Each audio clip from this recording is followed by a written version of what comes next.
Namaste, and welcome to our continuing series, Evenings with Sraddhalu. Namaste. We had a question from one of our viewers as to mediums and whether they can truly bring the soul back for those who are grieving for one who has passed. And perhaps we could also take up ghosts and other things too, because it's not the largest subject, but it's important. Yes. I think there's a lot of wrong knowledge about mediumships because of the claims that the mediums make, but also because of the surprising and sometimes quite compelling experiences that people have. What is not known commonly is that a large part of the experience of mediumship has nothing to do with the soul itself, and rather the medium is either very skilled at drawing out insights from you, or is reading the mind, or is invoking some spirit which has nothing to do with the soul that you are calling, who then reads your mind and feeds back to you. So there's a whole wide range of phenomena involved. So there are, for example, magical performances on stage where the stage magician will do as if an act of a medium. We'll say, there's someone in this room whose name begins with, and he'll make some description, or who has recently had some experience, and he describes something very specific. And he'll say, is there anyone like that? And someone in the audience will say, yes, it's me. And they're shocked. And then the magician will speak about what the message is coming from their dear departed ones, and so on. Or there'll be a full-fledged mind reading exercise where they will guess answers to certain things, but in a manner that is as if magically done. And many of these can be taught. They are stage magic tricks, or there's an element of prior planning by which they found out information about the person and then presented it in a dramatic way as if it was coming at that point. And they can be very, very impressive. Well, they can use an assistant also. Yes. And or they've done background checks of people who are coming into the audience, many ways. So that's a whole class which is nothing to do with real mediumship, so I put that aside. But they can be also equally dramatic, that's the point. Houdini was one of those, Harry Houdini, famous magician, escape artist. He would debunk mediums precisely by replicating what they did by using stage magic techniques. And one of the things he would also demonstrate, which many mediums do, they'll have themselves tied with ropes, chains, and then there'll be instruments kept and a screen put in front. And within a second of the screen being put, the trumpet or instrument will be blown or thrown out and things, and then the screen is removed and the medium is just there intact, not having moved. So it looks as if when the screen is put that some spirit manifests and does things, but in fact these are skills by which you can escape. So you can be very tightly tied, for example, like this, with a rope from one wrist to the other side, and it looks like you can't escape. But the reality is you can go like that and do this, do whatever is required, and go right back. It looks as if you can't escape, but in fact it's one of the easiest things to escape from. And the same with other types of ties. So Houdini used to replicate a lot of these phenomena and say, if I can do what they do, then they're fake. But it missed the point that there are actually genuine mediums also. So we'll set aside this phenomena, although very interesting, of how you can demonstrate magic, including materializations, which you could replicate by stage magic techniques rather than a real materialization. So going into the real category, there are two types. There are those which we have mentioned before in the discussions on astrology, who are mind readers, or sometimes there's a spirit which is reading the mind and feeding back. So there the medium can actually say things, they will look at you intently and they will start saying things, and it looks like something very dramatic because it's so precise regarding the past, and especially if it concerns someone who has passed on. They can tell you specifics which only you knew. But the fact is, at the end of the whole exercise, they have told you only things which you knew. and they couldn't tell you something which you didn't know or which was not already in your subconscious.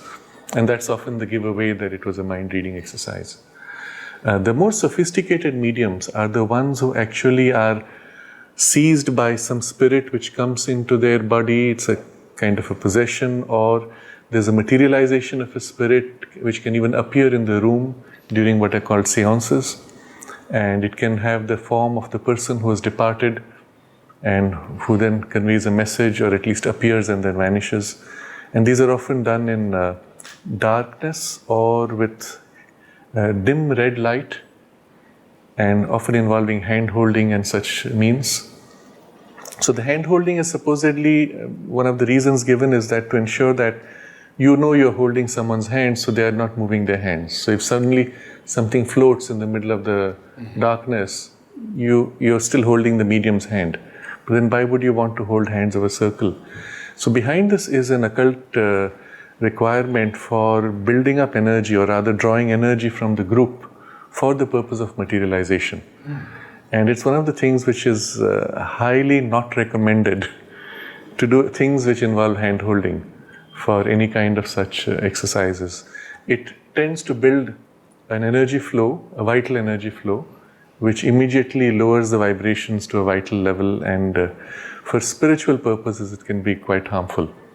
I remember there was a lady who came once to the kindergarten in the ashram, and she wanted to do things with children holding hands and doing things which were vaguely in that direction, and my teacher was very sharp about it. My teacher, MP Pandit, he said, no, this is vital and it should not be encouraged. And that whole thing was stopped. But you'll find similarly people do things where they hold hands and do chants and prayers together, and they will often come out saying, oh, it was very intense. It was incredible, it was intense. But intense is not spiritual, intense is vital generally. So that's one thing which is used by the medium as a way of drawing energy from the group for the purpose of the materialization or phenomena. What is done though is, in the category of materializations, the medium's own subtle physical substance is drawn out. In the occult tradition, theosophical tradition, they use the word ectoplasm. So the word is, it's plasm, not physical, but ecto, representing a finer grade, which is drawn out. And it is from the medium's own substance, which is taken out, that the materialized form is made. So generally, for any purpose of materialization, the beings who do that, they need that substance from the earth world. So just as in the mental world, by thought you can materialize or concretize mental substance. Or in the vital world, similarly, by force of vital will, you can concretize or give form to vital substance. In the physical world, you need also some physical substance to be a base for any materialization or phenomena related to materializations. So they take the medium's substance, which is the reason why generally the medium goes into some kind of a deep trance and is unable at that point to function normally. So you'll recall the experience that Mother narrates of a scientist who had gone to such a medium. And this is going back now more than 120 years. It was a time in Europe when a lot of such experimentation was done. And it's interesting that today it's almost faded out. There are people, but not so many, who do such things, and they tend to remain quiet. But at that time, it's as if everywhere you had people doing it. And it represents a certain phase, I think, in the exploration of that age. So this scientist goes to an exercise of mediumship, and there's a materialization, a form which wanders around. They're all holding hands, and he suddenly breaks the chain and reaches out and grabs the clothing of that materialized being and pulls it, and the materialized being moves away and the clothing is torn, and the being shouts, and the medium shouts, screams. The being dematerializes and the medium is in a state of shock. The lights are put on. He's still holding a piece of the materialized cloth, but the being is gone. But Mother explains that it is because the medium's substance was used that the medium had the shock when the materialization was interrupted. But he kept that piece and he showed it to the Mother, and she said it was very similar to the plastic, which was much later created. In those days there was no plastic. but it had the same kind of shiny and smooth character as plastic. So this is a very interesting phenomenon when you think about what is possible. And someday it might even be done by means of a technology that we should be able to materialize objects in the same way as today you 3D print an object. It's a kind of a coarser form of materialization, but you're basically shaping substance which is liquid and then giving to it a physical shape. But here you take it from the conception in the mental world filled with life energy of the vital world and then materialized into the physical world. And that would be a way of manufacture or even of creating things. But it belongs to a distant future in terms of technology. But it should be doable at some point because it can be done by occult means. So it should be doable by technology. So it's an interesting area. But the point which is made by Sri Aurobindo in one of his letters, I think it is to Pavitrada, he says that it has nothing to do with spirituality. Because he gives this example, he says that the very fact that they can do this only in red light shows you that it is a vital manifestation, and these beings cannot stand in white light. Interesting observation. Very interesting, yes. So they need something very dim or dark in which they can do these, otherwise the beings run away.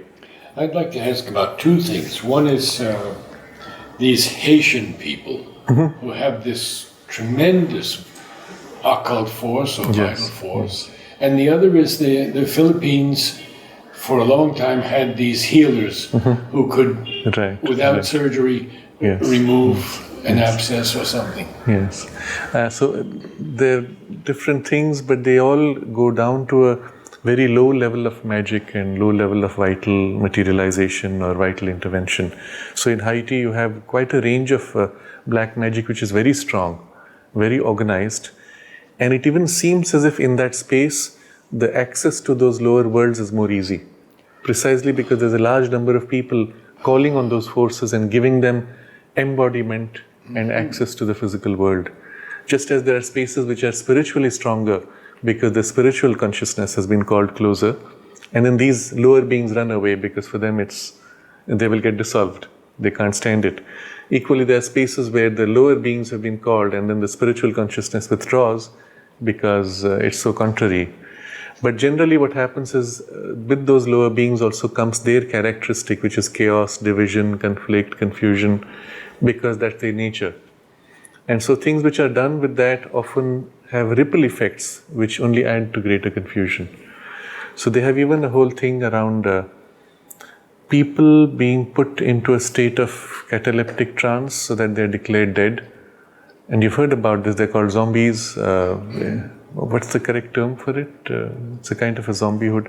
So, what is that? Voodoo. Voodoo is the category of magic, but there's a whole exercise of people to whom they will give something to eat and the person becomes paralyzed. And then subsequently they are buried because it looks like the heartbeat has stopped, breathing has stopped.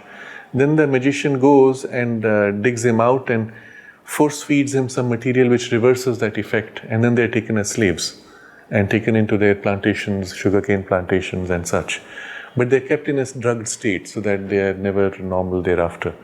And it happened that there are a lot of incidents where people were seen who had died and the family would say, oh, but I saw someone who was just like that and he was in that zombie state. So the popular story was they had died and they were brought back to life. So that's how they were called zombies. And then there was the researcher who went there, actually met with some of these people doing their thing and discovered what poison they were using. It was extracted from the skin of a toad. And they then took that poison, replicated it. It's called tetrodotoxin, which is very interesting as a poison. And there's another fish which has a similar poison, which are eaten by the Japanese. And it has similar effect. So when that toxin is put in the body, you ingest it. And if you eat that fish, and if the fish has not been properly cleaned, then low fish. Yes, it's a kind of low fish. And the person becomes completely paralyzed. So paralyzed he cannot breathe, the heartbeat stops, and you die of suffocation eventually. But if the fish has been properly cleaned, then there's just enough that it gives you a high. You get the numbness of the toxin, but you don't get completely paralyzed. So that's why it's a highly prized food among some Japanese. So here with the toad, they had a similar effect. And the result was the person would then be buried, he would be taken out subsequently, and he would be force-fed a paste made of potatoes and other things, which had the effect of reversing the toxin effect. But by then, either there was brain degeneration because of lack of oxygen or some other drugs which were induced by which the person could no more be normal, and then they were kept as slaves. So a lot of things like that happening in Haiti. So this was a slavery thing? It was, yes. Yes. So many of these, once you go at a level which is technological, you can measure what effect it has. You realize it was not so much a cult, but a very crude level of misuse of certain materials. Maybe while we're at it, I can give another example of a tree which is from South America, which exudes a poison which is so fine in the smell of the tree that if you go under the tree, you fall asleep, or you're in a state which is equivalent to hypnosis, and you don't wake up because it's so strong. So you're advised to stay away from those trees. And from that tree, from that flower, they extract a particular liquid, and that liquid soaks through the skin. So the people who misuse this, it's equivalent to what is called a date rape drug. So they apply it on the skin. Hypno drug, yeah. But I don't remember the name of it. Something with ROL, but I forgot now. Rohypnol. What is that? Rohypnol? Rohypnol is one of the date rape drugs, but there's an equivalent which is coming from the plant. So you're walking in the road, let's say, someone walks up near you and places his finger on your neck, because that's when you have the close flow of blood.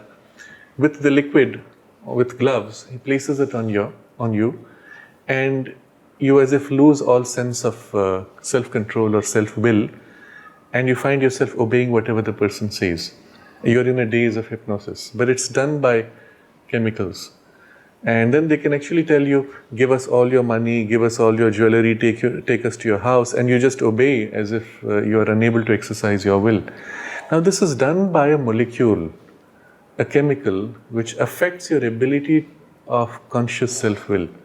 It's quite amazing. It's not really an occult intervention, and yet it's on the borderline of something which would be done normally by occult means, and here it's done by chemical means.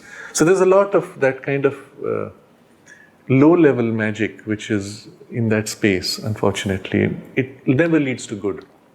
And the Philippine healers? The Filipino healers also, it's interesting that they use something which is dramatic, because you will see the person put his hand, I've seen videos of this. They have video, yes. Yes, photographs and videos. So they put their hand, they rub let's say the thumb goes across the stomach, and suddenly a line of blood forms. Their fingers seem to go into the blood, but if you look carefully, the tissue is dented. So their finger going, you never see the edge of the cut. You only see a pool of blood, and their finger goes into the blood and curls inside. So the actual tissue has never been actually cut. There's only the illusion of a cut because of the denting. You will not see them do that on hard tissue, where there's a bone, for example. You will not see them put their hand into the bone structure. You'll never see tissue opened out. You'll only see pool of blood and then something drawn out. And that's the interesting part. They'll pull out things.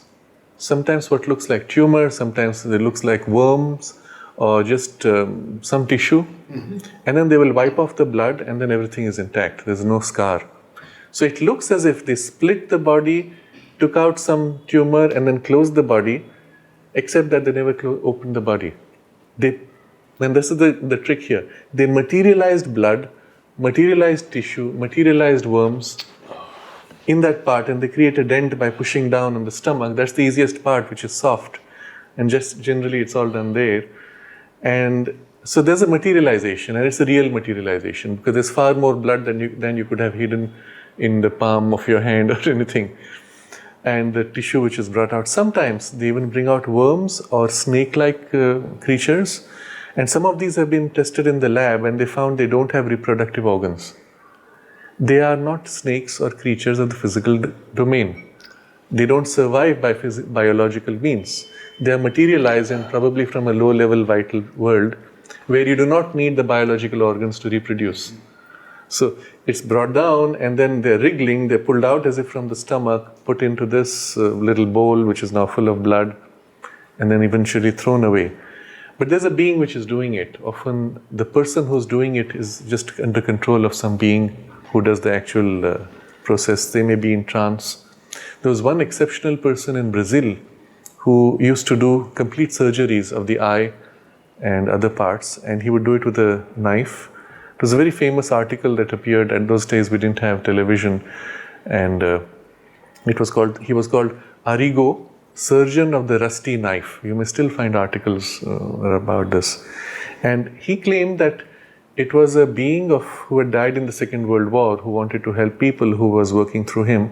He would go into trance. He would not know what he is doing. His hands would move rapidly. He would pick up a rusty knife, pop out the eyeball, scrape something, plug it back in, and the person would have his sight restored. dramatic cures of this kind. So there is obviously some kind of an occult intervention. All of these, though, involve something which is given back, something which has to be given back to the being, because materialization of this kind requires a very strong, low-grade substance and vitality.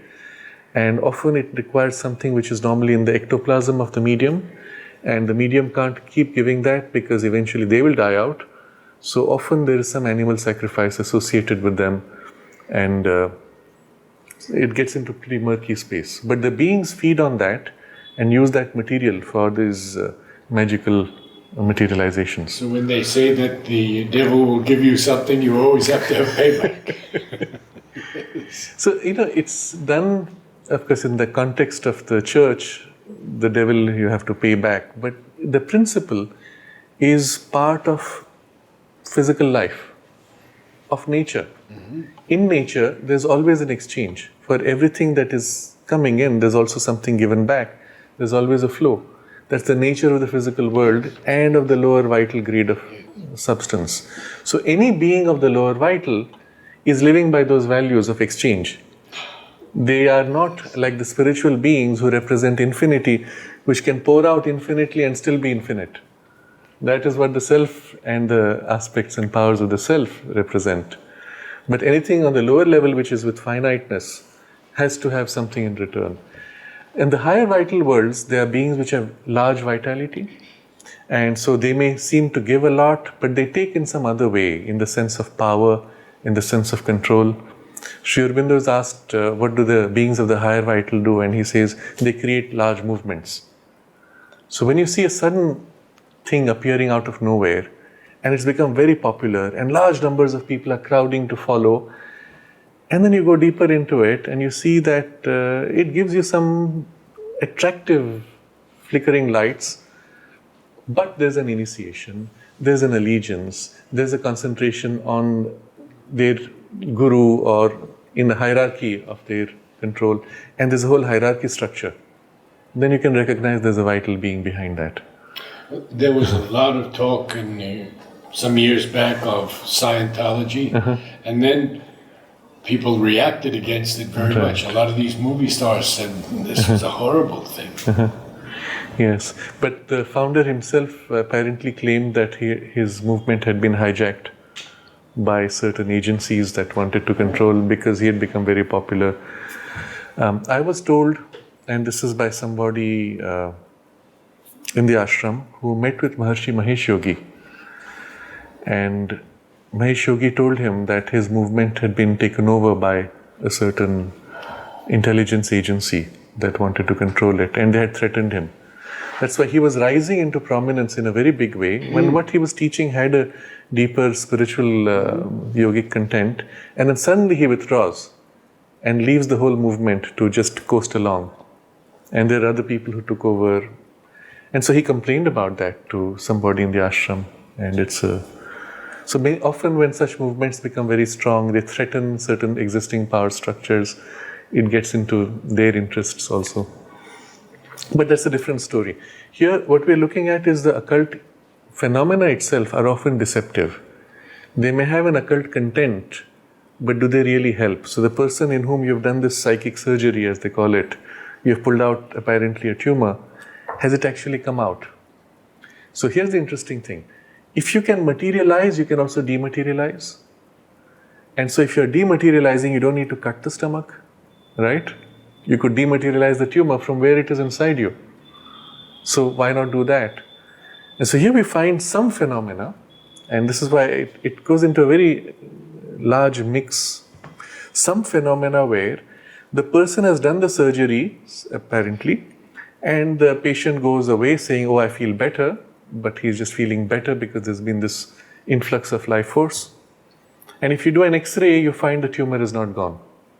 But there are cases where they find the tumor is actually gone. And so there was never a physical cut, but just as you could materialize, you could also dematerialize. And if the being behind is benevolent, it can also intervene to extract, remove something. And of course, that may lead to other complications because you can't just remove a piece from inside the body unless it's done carefully without some other consequence, tissue filling in, swelling up, etc., or the plasma filling in and swelling up. But it can be done again. Potentially, these are all possible. There is one case which I know of, which was narrated to me. This was somebody who had a yogic background. He would do a kind of a psychic surgery, but you would never saw blood. You could feel his hand entering.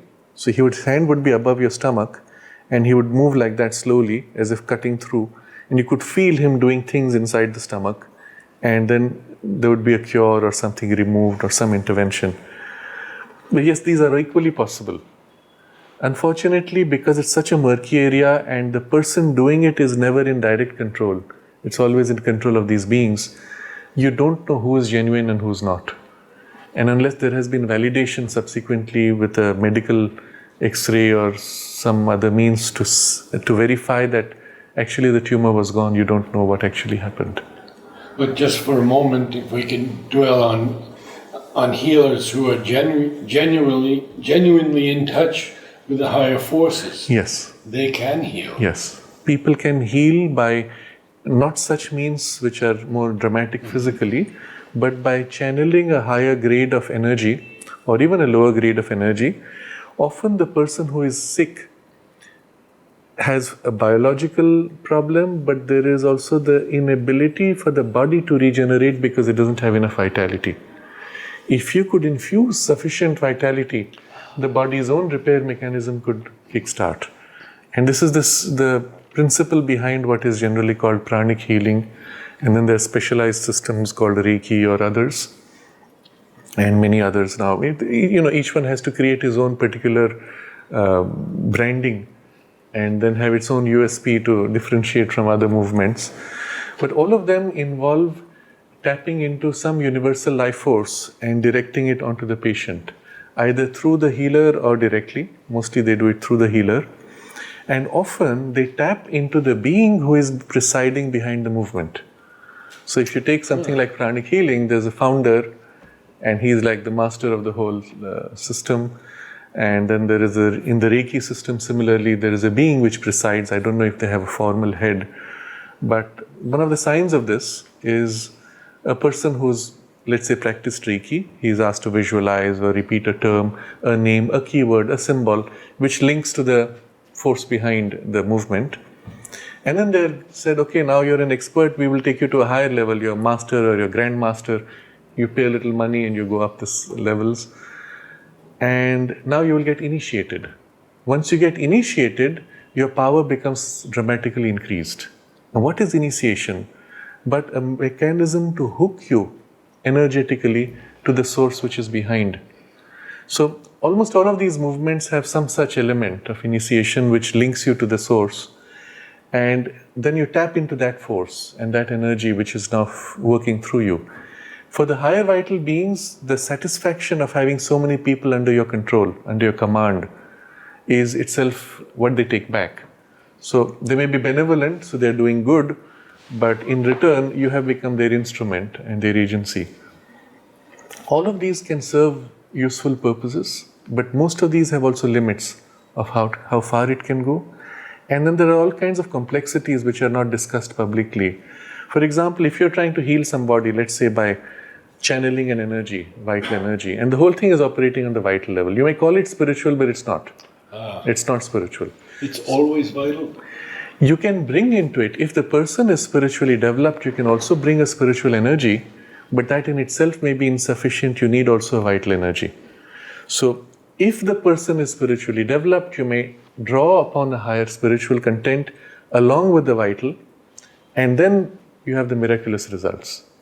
But short of the spiritual, you may have dramatic results also, but not consistently.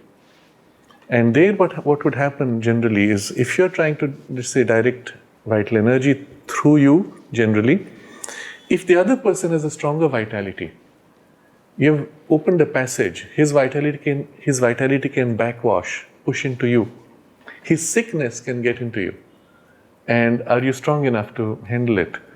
So generally what you would have done, if at all you had to teach this, you would first either prepare the person vitally or select people who are strong vitally, in whom the backwash wouldn't happen so easily. Or teach them to recognize when the case is beyond their competence. And they can say, oh no, that guy has a stronger knot than mine, and so I need to let go, someone else does it, or whatever. But generally people with strong vitalities would be effective. If they make a conscious prayer, they could of course call upon a higher help also, but still the principal connection is on the level of the vital. A spiritual person could do the same.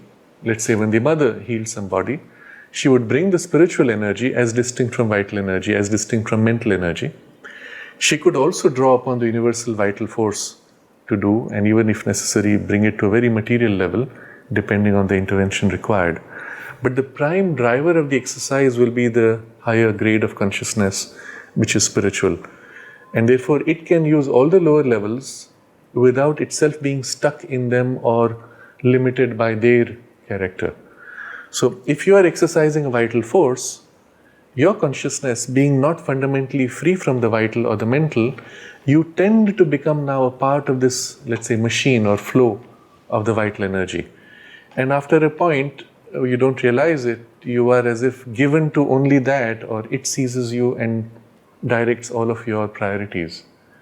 Other things of a higher range either fade away, or you tend to get inflated in your sense of self-importance and so on, which are all typical of the exaggerated life energy. And even if you're doing good, you have actually bound yourself in a flow which is not spiritually helpful.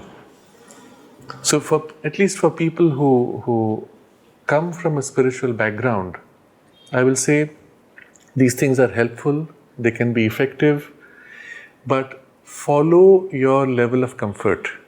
If in meeting somebody who wants to do, let's say, a pranic type of intervention, whatever the particular system, if you don't feel comfortable with their energies, avoid it. It's only if you feel the person to have a greater purity than you, equal or greater purity and clarity of consciousness, then it is all right to submit. Otherwise, if the healer comes with a coarser grade of vitality than yours, and they pump that into you, you will find their coarseness now entering you. Just as if the patient is more coarse than the healer, it can backwash.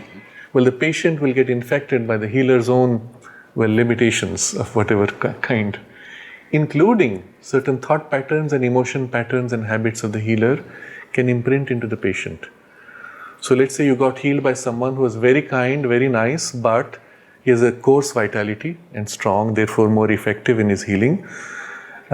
You find after a week, suddenly you have sudden outburst of anger or patterns of emotions which are not yours. You wouldn't even recognize that you had actually caught it as an infection from the person who healed you. So understanding this, be conscious. If you need to be healed in this way, be judicious of who you accept the healing from. And of course, in cases where a patient is really sick, you don't care what is coming through, as long as something comes through which boosts the vitality. But still, you can always complement on other levels. Someone fills in the vital intervention, the doctor fills in the physical intervention, and you can fill in with the spiritual call for the help equally, which makes for the most effective healing. So we have digressed a little bit from mediumship, but I think it all comes in a similar grade of phenomena. So coming back to the medium example, the cases of people who claim to call your recently deceased relatives or even relatives who have passed away long ago. First of all, you cannot call people who have passed away long ago because they may not be available, because, they have either withdrawn into the psychic zone for rest or they've already taken birth. So if you have a medium who now, let's say, invokes Napoleon, which is one of the common, famous names to invoke, then it's obviously false. Because Napoleon is not available, he's probably taken birth and gone through many lives meanwhile. But what is possible is the imprint of the Napoleon memory in the universal consciousness can be used as a reference to recreate his personality. And so either the medium through whom the spirit acts, or a materialized spirit can now behave perfectly like Napoleon, even answer questions historically, or give answers which are typical of his character, but now related to the modern context. And you're surprised because the personality is so distinct, but it's just drawn from the universal imprint. And something like that can be done for your relatives also. In the theosophical literature, they have very interesting descriptions of these. What they do is, what they describe there is when often there is a materialization, and let's say in the room of the seance there are 10 people, and each person wants to contact someone who's passed on. And for each, they get a different materialization. And each one says, oh yes, I recognize the face, I recognize the voice. They say it's too much trouble for the spirit to have 10 different materializations. What they actually do is, they have only one materialization, and they take the image from your mind and put it on the front. It's like a mask. So they keep switching masks, and the body is generally less formed, or even you can put on a mask for the body. So the same one is reused for the 10 different personalities, and they pick the answers from your memory. The materialized being will call you by the name with which your grandmother called you when you were a child, and you're suddenly shocked. There's of course a lot of intense emotion involved and so on. But you're not really accessing the real grandmother who may have passed on. Very rarely you may actually get beings who have passed on. And generally it is not done in such mediumistic states, and there will be no materializations. It can happen with people who may have a natural opening, and it can happen that someone just has it or has developed an occult capacity, and that will generally happen within a very short time after the birth, after the death, within a few weeks or at most a few months, during the time the person is still closely enough accessible to the material plane. And if the person had a really important thing which they feel is left uncommunicated, and they may have a persistent need to convey a message, and they may do that through somebody who they find helpful as a receptor, and the person just gets this insight, may not always be able to do it consciously, but something is conveyed. Is it not also possible that the vital of a person remains on earth for a while? Yes, and again for a short while. It cannot be for too long. Generally, the soul itself may have withdrawn, but some part of the vital personality can remain hanging around. And what is meant by part of vital personality? You see, just as your physical biology after physical death basically decomposes. But the bones, they don't decompose. They last longer because they're harder. Whereas the soft tissue decomposes faster. Hair will last a long time, even centuries, because, that's how the tissue is. So in the vital body, there are parts of the vital nature which are as if more rigid, because they're a hard part of your personality, of your character. Those take longer to decompose, whereas other parts may decompose very easily. So if you have a very strong attachment, very strong desire, very strong knot of emotions, that pattern remains. So in the case of somebody, let's say, who is attached strongly to his patch of wealth, which is hidden somewhere, and he was always afraid someone will steal it, that fear pattern and the need to protect and recount his money is so obsessive that it has acquired a mechanical character in the personality. Okay, so that part may remain and hang on while the vital body itself has dissolved. So what will happen is, associated with that wealth, you will find this bundle of energy which is repeatedly trying to protect it and shoo away people who come near it. And it's an energy bundle. So how does it shoo you away? by throwing energy at you of anger, hatred, etc. And if it is of a sufficiently low grade, which is where it has this rigid character, it can even act through animals. So you go into the forest area and you find a snake where there's the treasure. But the snake is only a physical snake that was seized by this vital force because it matches, it's of its grade. And so the snake comes as if to defend. But the snake doesn't know what it's doing. It just feels an impulse to defend this space. So it can catch instruments like this, physical instruments, or it may be a purely psychological haunting, where you go into that space and you feel unwelcome, you feel repelled, or if you stay on, as if something really keeps bothering you, it appears in your dreams until you leave, then it's happy and it goes back to doing its thing. So bundle of energy like that can generally hang around. What can separately happen, again because the soul has gone, there's no person really left. A vital being may use that as a vehicle to do something.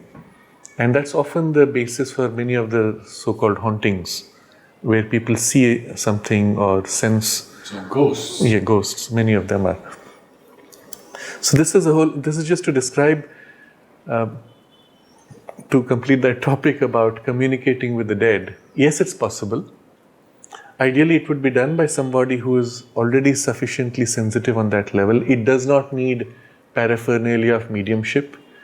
None of the beings who have passed on have the capacity to materialize and communicate. All of those go into the other category of spiritism and not the real grandmother that has passed on. So I have a friend who had this experience that, I don't know if I mentioned it here before, but his grandmother had passed on. He went for the last rites, he did everything, comes back to their house, goes to sleep. At 2 a.m. in the morning, he wakes up and he finds his grandmother standing next to his bed. So first he is in a state of shock. And it's semi-transparent, but her form, and she's smiling and she raises her hand as if to bless him and say, thank you and I bless you, and that's it. And then she vanishes. But then she gives him a message. She says that, remember, you are of such and such a lineage, and she mentions the Gotra. Yes. I mentioned this before. Yes. She mentions the Gotra, which he didn't know. And he checks with his family. So, yes, she did appear, but in that immediate aftermath where the gross physical body has been shed and the person is still in the subtle physical body, which is much closer to the physical world, is in the physical world. And so a temporary materialization of this kind is possible again at night more easily, because your sight is also more sensitive. Daytime, you're overwhelmed with the physical light and you cannot see. At best, you might sense. So, briefly, it can happen. After that, within a few days, the person would be withdrawn sufficiently that they cannot access, except through some other person, through a suggestion of thought, and so on. So, yes, it can happen that occasionally these communications do take place, but mostly what happens from the soul's perspective, as you are preparing to leave, your consciousness already begins to turn away. You are looking at the next, not even next world, next life, and the turn of your growth and the possibilities. And only momentarily a part of your consciousness looks behind as if to say goodbye and thank you. Or a momentary, while still in the vital body, a longing, I wish I could have finished this or done that. But it's very superficial. The bulk of the consciousness is already turned away. And in that transition, once the passage is made and sufficiently withdrawn, once you are in that poise, you look at the things of the material world and they seem so petty, so small, so exaggerated and trivial compared to your consciousness, that you say, well, that's it, I've done my part. Oh, it's unfortunate they're unhappy, but they'll find their way. I'm happy to see that they're not unhappy. That kind of a response will be there. But there is never a compelling need, I wish I can reach out, convey this message, and generally you've finished all that before you withdraw.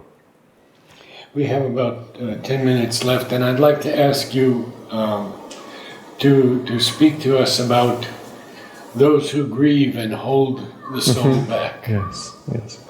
So when in that poise somebody is grieving, then from the perspective of the Soul still in the vital body, vital and mental body, there's still the element of the personality enough to be able to resonate with that life, but still the person feels, I wish they didn't because I am so happy, I am so free. The emergence from the physical body and the separation from the physical life and entering into a higher status involves such a liberating movement, such an expansion of consciousness, and so much of the true sense of the personality of the soul begins to fill the subtle body that it is always a joyous state. And so for them, I wish these people didn't suffer so much. I'm quite fine, and I wish I could tell that. But if they pull you back, it's a tug which is only on the superficial part and only in the initial phase. But as this receding consciousness continues, even that ceases to bother you. You see as if from a great distance, as if from a height of a building, you look at the people on the ground. Well, you see them, you know what they're doing, but it doesn't resonate anymore. It doesn't affect you in the same way. The pull itself has no meaning. But in the initial phase, in the withdrawal, if there's a strong pull, it can interfere with the freedom of the transition. Instead, if we recognize that we are grieving for ourselves, not for them, then we can choose to be less selfish and create a conducive environment of peace, prayer, and things of a higher aspiration which will help to rise and make the transition smoothly. This should be the norm for all those of us who have a spiritual aspiration. Do you want to complete the discussion with the ghost? Yes. In brief. So, the ghost itself can be of three kinds, generally. We can make three categories of this whole experience. There is the most common, where the person has gone, the soul has gone, there's no vital body, but there's an imprint in that space. So let's say an accident took place on the road, car crashed, somebody died, whatever. There's a life force bundle of the pattern of suffering of what happened. Because there's a shock and strong emotional reaction. Just as there's a physical impact of that space, blood spatters, so in the vital plane, there's a vital imprint of that anguish. And that tends to form like a groove. And as a result, you will find more accidents happening, or more frequently accidents happening subsequent to that one accident. It's as if a groove forming in the habit. So if it happened to that person while he was in a state of disturbance, the energy of that disturbed condition and the energy of the accident, because of the intensity of and the violence of that, leaves an imprint which tends to pull people into a similar state if they're unconscious. And most people are.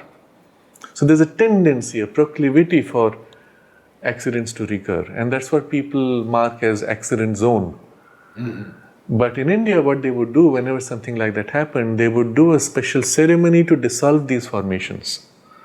So the correct word here would be formation, because there's no person. It's not a ghost as in the way they picture it in cinema. But there's a formation of energy which tends to repeat, and you can dissolve it by a similar means, by bringing spiritual light, white light, and or other technical means like pujas and invocations, havans, to dissolve those knots. And then it ceases to happen. A variant of this, and we often hear of stories like this, somewhere where a murder took place, in that room, at that time, sometimes people hear the sound of shouting or some noises come from there, or even sometimes physical representations. And that's again because there's this mechanical imprint of energy, like a cinema. There's nobody. The actors are not there when you have a cinema projected, isn't it? And yet you see the form. So the picture is repeating because of the habitual current of that life force which is bound there. And again, it can be dissolved and it goes away. The second type of ghost is where actually a person has left the body and is available or accessible partially, as the example I mentioned of my friend who saw his grandmother, or as there might be occasionally a communication which comes of something of importance, or you just feel the person is suddenly present And then we don't use the word ghost, we will say the presence of the person, because ghost has a negative connotation. And you feel the love and the warmth and the help from the person, and that's it. But the third category, which is much closer to the cinema examples of ghosts who are haunting, bothering, etc., these are generally beings of the vital world who have either own a place or feel that they own it and don't like you interfering in their space. And often it may happen in spaces where people are not normally there. So, dilapidated building, nobody's been there for years, and they find it okay, here's a convenient spot to do our thing. And after a while, they're so attached to the place, when human beings come, they feel disturbed and they want to shoo them away. And if it's a vital being, it has an entity, it has a reality, identity of its own. And if it's of the lower vital, it may even have the ability to interfere and create phenomena to drive you out. But again, it has nothing to do with the human soul, who always moves on in his evolution. And very little of the human vital body has the capacity to last for long. If anything, the vital being may seize on that vital formation and use it as a shell to do things. So that's really the third category of ghosts, which are closer to the cinema. But again, they don't normally like to stay where human beings are. And especially they don't like to be where there's a spiritual atmosphere. So they just go away, they leave. Champaklalji was often sent by the mother to clear places from haunting. So there was a house near the beach which the ashram wanted to take on rent, and nobody would take it, so it came very cheap because it was haunted. So mother said, we will take it. And then she sent Champaklal and she gave him instructions. She said to take her bath water. Think about it. The mother, she's just had her bath, and the water from that, he takes in a bottle. Why? Because it's full of her consciousness, her presence. He takes it there and he's asked to repeat, I think it was the Gayatri mantra or I don't know what, but he repeated the mantra, and she told him to sprinkle the water on all the corners of the house.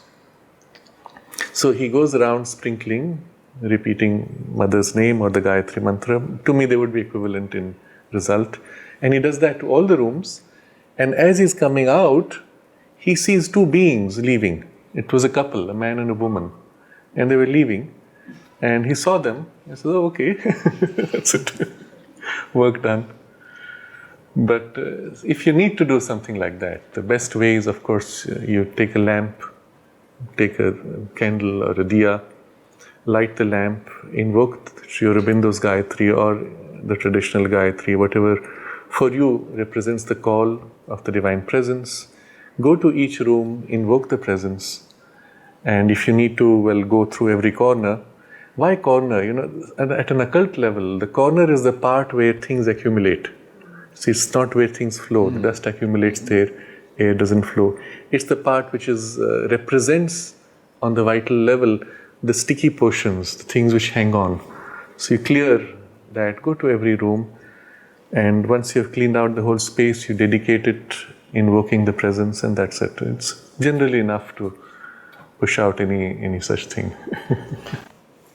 There was one important point on the question of mediumship, that there was somebody here in the ashram who claimed to channel the mother, and he would write, and sometimes in her handwriting, or it seemed like her handwriting. Of course, that's easy to replicate if someone did to, or he would use the pendulum, and he would claim that the pendulum would answer the questions from the mother, of course. And you can do it yourself if you wanted to. Take a pendulum and ask a question, and then you decide what the reference will be. Going circle is yes, going straight will be no, whatever you decide. And you can ask questions and get interesting answers. But that's a category of mediumship where you're not really calling a spirit, but you're picking from your own subconscious certain streams of either knowledge or influence. And there's slight movements of the body based on the expectations you have. Then they're unconscious, almost subconscious. And those slight movements are enough to trigger the movement of the pendulum. And you're seeing the pendulum move and you're surprised, oh, it's now spinning, or now it's going straight. But try this as an experiment. See, I want you to spin. And you wait and it spins. And you say, I want you to go straight. And then it changes after a while and goes straight. So what's the value of the communication coming through? It's your own subconscious will, expectation, knowledge, or sometimes insight which is reflected in this. And a lot of the other kinds of channeling which happen with the Ouija board are of that category. But it's a very dangerous thing. It is dangerous. So I want to I knew this complete. person, and I know that he brought one person so deep into the occult world that he died. And someone went to Nolini and told him this story. And Nolini very quietly said, "For us, the psychic being is our pendulum." Exactly. And so this was Mother's general guidance, and she took pains to state it in so many words. She said that she will never communicate through mediums, never communicate through automatic writing, never communicate even through such means. And she said they will try to imitate her voice. She said that. But it will not be her. For the simple reason that anybody can imitate. First of all, the human being can imitate. As I said, the magician can do it. Or a vital being can imitate because they can pick out what you expect to hear from her, feed it back to you. And then there's this whole domain which is purely your subconscious, subliminal communications. None of those are coming from her. And because they can be intercepted. It's like if I had to send a message to you by letter, knowing that the letter could be intercepted by an intelligence agency and my message replaced by a contrary message, would I rely on that mechanism? Obviously not. So knowing that any being can intervene in such communications, the divine will never communicate by such means. And so Mother said, the only way she will communicate is directly through the psychic being, through the psychic intuition, the psychic feel. Because that is one thing nothing can imitate.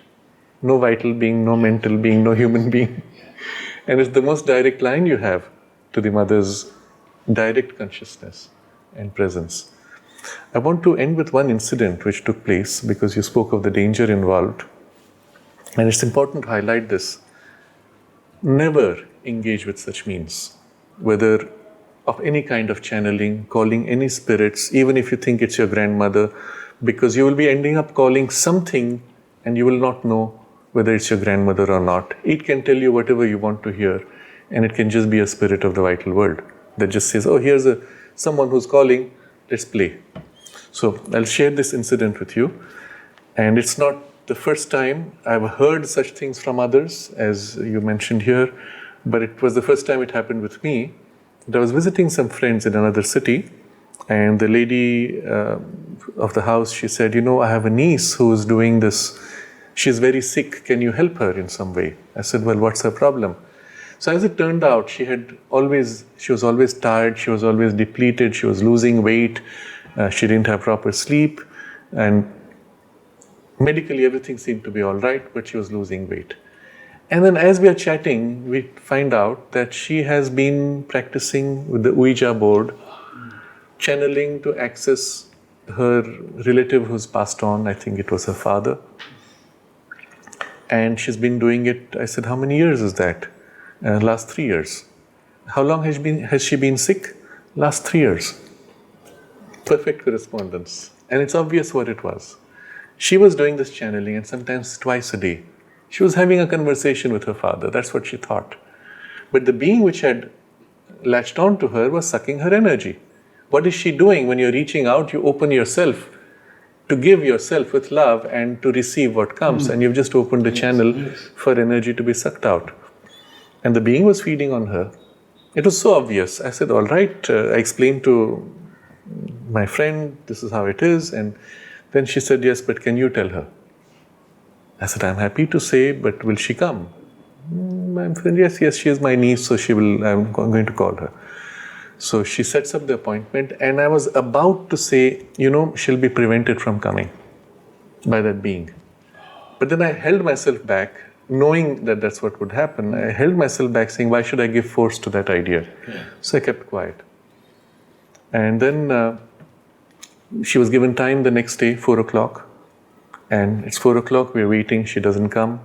4:30, we didn't have mobile phones then, so 4:30, 5 o'clock, and then it turned out she's not coming at all.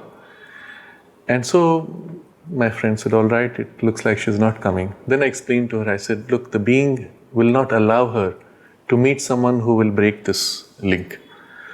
So that's how I expected that to happen. And then interestingly, next morning she turns up.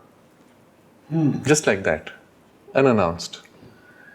And she said, yesterday as I was about to leave, a whole series of events happened to stop me from leaving.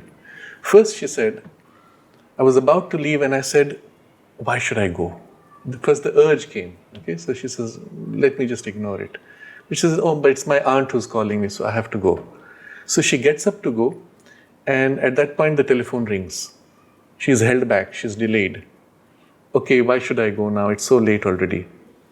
Then she finally decides, I have to go out of respect for the aunt. She goes to her car and she finds the keys are lost. She can't find her car keys. She struggles to find. Eventually she got the keys, and just as she's about to leave, a guest comes and prevents her from leaving. So a series of events which prevented her physically from going. And the next day when she actually came, it was on an impulse. She had not thought about going. Something happened. She said, okay, I'm nearby, let's go. And she popped in. So the being didn't have a chance to intervene. So I explained to her the whole thing. I explained what happens, how this works, and how her sickness is the direct result of the Ouija board. And it was clear she was so invested in that the link was very strong. And that's how it could prevent her. So I said, you'll have to cut that link. I gave her a whole series of instructions. One was psychologically to cut the link, to refuse to have anything to do with it. But for that, she needed to be convinced that this is what it is and there's nothing more to it, and to cut off that psychological link. And second, to destroy the physical point of contact with the board itself. So I said, you take the board somewhere. If you can break it, ideally you can burn it so there's no physical element. If you can't burn it, break it and put it far away, not in your own trash bin, but elsewhere, so that it goes away from your personal space and your house. And she actually did that. And after that, the whole thing stopped. The urge itself vanished. Otherwise, she would get the urge to want to contact 2 or 3 times a day, because the being would suck on her energy each time. And the whole thing stopped. Her health came back and she was completely normal within a few months. So, it's just to say that, it may seem like a child's play. And I'm using this phrase because there's a lot of cinema out there where they have children doing it to encourage other children to take to such means. There's even a book that has come out recently, a children's book on how to summon, well, I don't know what word they use there, but beings from the vital world. And they're given incantations, rituals, taught to children as if it's a game. It's not child's play, it's a very serious matter. And as far as those of us who are concerned, who have a spiritual inclination, do not ever expose yourself to these things. And if you find children interested, warn them. You cannot help it that they're interested because they're exposed to this through cinema. Tell them why it's dangerous, explain this whole mechanism behind it, and warn them never to indulge in this. I will now turn the whole context in the other way. Our goal is to make of ourselves instruments for the divine. To open to anything intermediate, however well-meaning, is cutting short the spiritual potential of your evolution. And if you get attached to some being and it attaches itself to you, it doesn't want to let go, and it will do everything to protect you, that is its possession. And it will do everything to cut short even your spiritual potential, because that means for it to lose its prized possession. So the best thing is never open yourself to anything intermediate or of a vital occult kind. Your only opening should be to the divine consciousness, uniquely, that is exclusively and entirely. No part of you should be open to something else. Yes, a part of me wants to do this, but the rest of me will do my spiritual. No, it doesn't work. You'll be torn because they'll pull in different directions. At some point, they will conflict. All of you entirely should give to the divine consciousness, to the highest you can conceive. And that should be our single important reference. All these things are useful to understand. They're interesting even to know about, but do not indulge even in thought or feeling with such things.